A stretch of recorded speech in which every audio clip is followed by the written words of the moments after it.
ശാസ്ത്ര ഗവേഷണങ്ങളിൽ 100-ലധികം പ്രബന്ധങ്ങൾ അന്താരാഷ്ട്ര തലത്തിൽ ശ്രദ്ധേയമാക്കിയ ശാസ്ത്രകാരനാണ് പ്രൊഫസർ കാന സുരേഷൻ.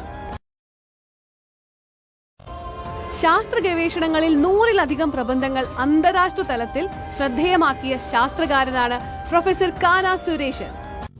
ഈ ആധുനിക വൈദ്യശാസ്ത്രത്തിന് അംഗീകരിക്കാത്തവര് പറയുന്ന ഒരു കാര്യമാണ് അത് കുത്തകയാണ്, അതുണ്ടാക്കാനുള്ള ചെലവാണെന്നൊക്കെയാണ്.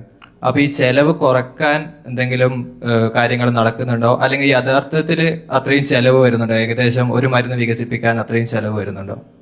അല്ല, ഏകദേശം ഒരു മരുന്ന് വികസിപ്പിച്ചെടുക്കാൻ 12 മുതൽ 15 വർഷം വരെ എടുക്കും, ചുരുങ്ങിയത്. ഏകദേശം 2 ബില്യൺ യൂറോ, ഓക്കെ, അത്രയാണ് അതിൻ്റെ ചെലവ്.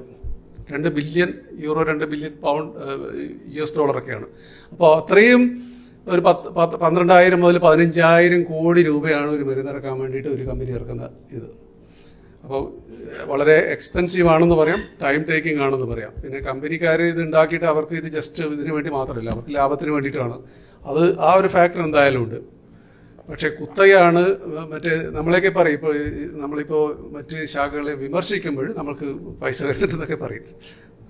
അതൊരു നോർമൽ മോഡ് ഓഫ് റെസിസ്റ്റൻസ് ആണ്.